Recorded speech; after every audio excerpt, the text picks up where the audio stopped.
méditation de l'Avent.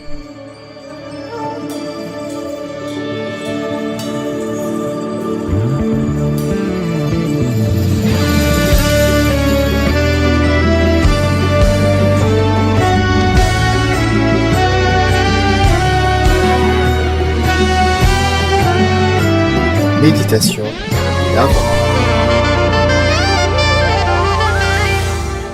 Béni soit le Seigneur Jésus-Christ. À quelques jours de Noël, nous bénissons Dieu pour sa grâce et sa bonté à notre égard. Que le nom de Dieu soit béni et célébré en ce 22e jour de l'Avent. Frères et sœurs, je vous salue au nom de notre Seigneur Jésus-Christ. Et je vous propose de lire ensemble un texte tiré de l'Évangile selon Jean chapitre 1, versets 29 à 30. Accueillons avec joie et aussi avec foi la parole de notre Dieu. Le lendemain, Jean vit Jésus venir à lui et il dit « Voici l'agneau de Dieu qui enlève le péché du monde. » C'est de lui que j'ai parlé quand j'ai dit « Un homme vient après moi, mais il est plus important que moi, car il existait déjà avant moi. Amen. » Louons le Seigneur. Alléluia. Père, nous te remercions pour ta grâce et ta bonté. Nous te bénissons pour ta parole. Nous te remercions pour l'agneau de Dieu qui a ôté le péché du monde et qui a pardonné nos péchés. Merci pour le secours du Saint-Esprit. Amen. Le premier chapitre de l'évangile de Jean présente, après donc le prologue, toute une palette de noms et de titres donnés à Jésus-Christ par divers témoins qui le rencontrent. Celui d'agneau de Dieu revêt une importance particulière, car il figure en premier lieu et il est répété à 2 reprises par celui que Dieu a suscité pour annoncer et préparer la venue de son fils Jean-Baptiste. Le lendemain de son discours à la délégation, Jean vit Jésus venir à lui. Conformément à son rôle de héros, de précurseur de Jésus-Christ, Jean a immédiatement attiré l'attention de la foule sur lui en s'exclamant « Voici l'agneau de Dieu ». Le concept d'agneau sacrificiel était familier au peuple juif. Tout au long de l'histoire d'Israël, Dieu avait clairement révélé que le péché et la séparation d'avec lui ne pouvaient être éliminés que par des sacrifices de sang. Lévitique chapitre 17, verset 11 nous dit « C'est dans le sang que réside la vie d'une créature. Le Seigneur vous autorise à utiliser le sang sur l'autel pour obtenir le pardon en votre faveur. En effet, le sang permet d'obtenir le pardon parce qu'il est porteur de vie. » De plus, la prophétie d'Ésaïe comparait le Messie à un agneau qu'on mène à l'abattoir. Ésaïe chapitre 53, verset 7. Il s'est laissé maltraiter sans protester, sans rien dire, comme un agneau qu'on mène à l'abattoir, comme une brebis devant ceux qui l'attendent. Bien qu'Israël ait cherché un Messie qui serait à la fois prophète, roi et conquérant, Dieu devait leur envoyer un agneau. Et c'est ce qu'il a fait. Le titre « Agneau de Dieu » préfigure le sacrifice ultime de Jésus sur la croix pour le péché du monde. Comme c'est le cas pour la plupart des titres christologiques, celui-ci interprète la personne et l'œuvre du Christ à partir de l'Ancien Testament. Par cette brève déclaration « Voici l'agneau de Dieu qui ôte le péché du monde », Jean a clairement indiqué que le Messie était venu pour s'occuper du péché. Cet agneau, dit Jean-Baptiste, enlève le péché du monde. Le verbe évoque l'idée d'ôter, d'effacer. On le retrouve dans la première épître de Jean. Il s'est manifesté, lui le Seigneur, pour enlever les péchés. 1 Jean chapitre 3, verset 5. L'Ancien Testament est rempli de la réalité que le problème est le péché. Un problème au cœur de chaque personne. L'ami le prophète Jérémie dit rien n'est plus trompeur que le cœur humain. On ne peut le guérir.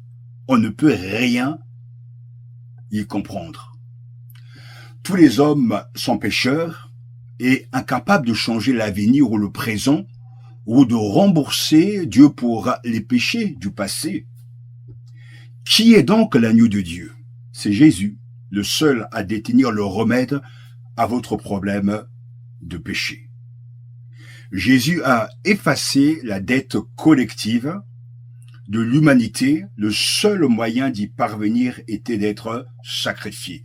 Une fois de plus, allez-y, émerveillez-vous devant l'incarnation, ce mot latin fantaisiste peut-être qui nous rappelle que Dieu s'est fait chair. Le bébé de Bethléem est le miracle de tous les temps. Cela ne fait aucun doute, alors ne célébrez pas Noël et ne manquez pas le but de ce grand moment qui s'est produit il y a plus de 2000 ans dans un village reculé d'Israël. L'enfant dans la crèche est venu payer le prix de notre péché et de sa dette. Quelle réponse alors appropriée à l'agneau de Dieu? Dans le même chapitre de l'évangile selon Jean, versets 35 à 37 du chapitre 1, toujours, le lendemain, nous dit l'évangéliste, Jean était de nouveau là avec deux de ses disciples. Quand il vit Jésus passer, il dit « Voici l'agneau de Dieu ». Les deux disciples de Jean entendirent ces paroles et ils suivirent Jésus. Telle devra être la réponse appropriée à l'agneau de Dieu. Jean regardait Jésus qui marchait tout près de lui. Et il répéta à ses disciples ce qu'il avait annoncé aux foules la veille, « Voici l'agneau de Dieu ». Après avoir entendu leur maître répéter ces paroles puissantes, les deux disciples suivirent Jésus.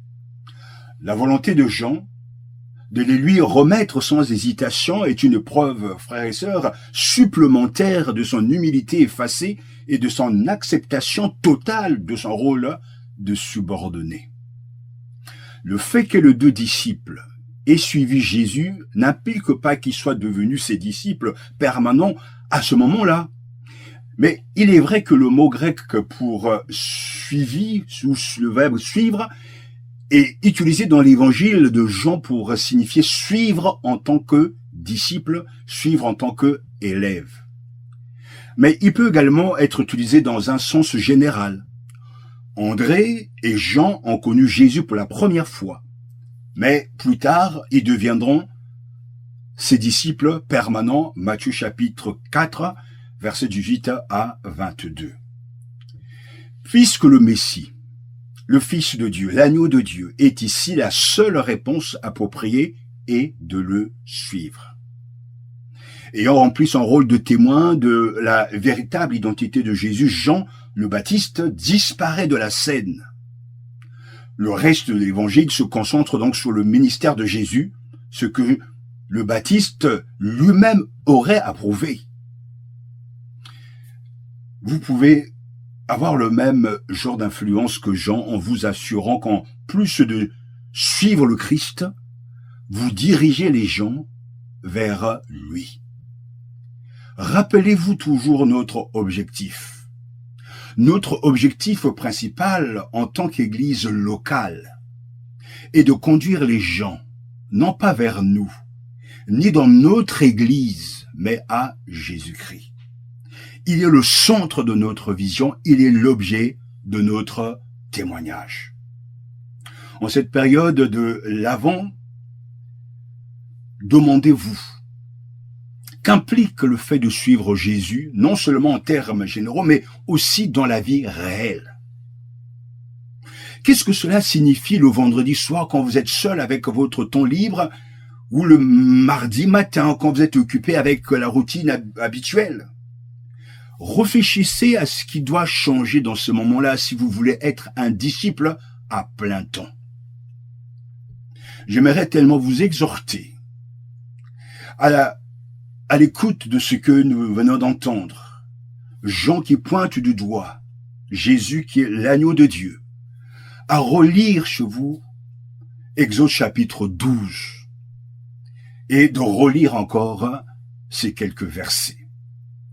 Dans l'Ancien Testament, l'acte final démontrant la puissance de Dieu sur Pharaon, l'Égypte et tous ses dieux a été appelé la mort des premiers-nés. Il s'agissait d'un jugement exécuté par un Dieu saint. Le peuple de Dieu, les enfants d'Israël, ont reçu l'ordre de sacrifier un agneau et de placer le sang de l'agneau sur les montants des portes de leur maison. Le message du Seigneur était clair, le sang sera pour vous un signe sur les maisons où vous êtes, et quand je verrai le sang, je passerai par-dessus vous. Exode chapitre 12, verset 13. Dans l'histoire de Noël, l'agneau parfait de Dieu est venu enlever le péché du monde. Alléluia. Louons le Seigneur.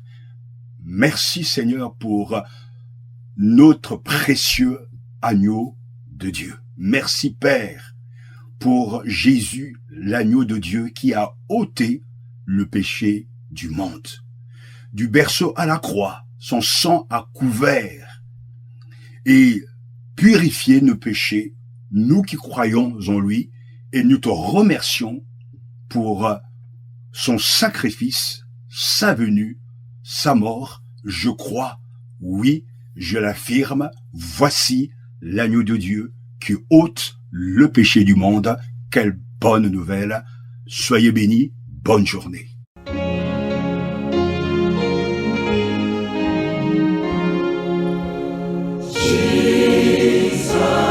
Precious Jesus.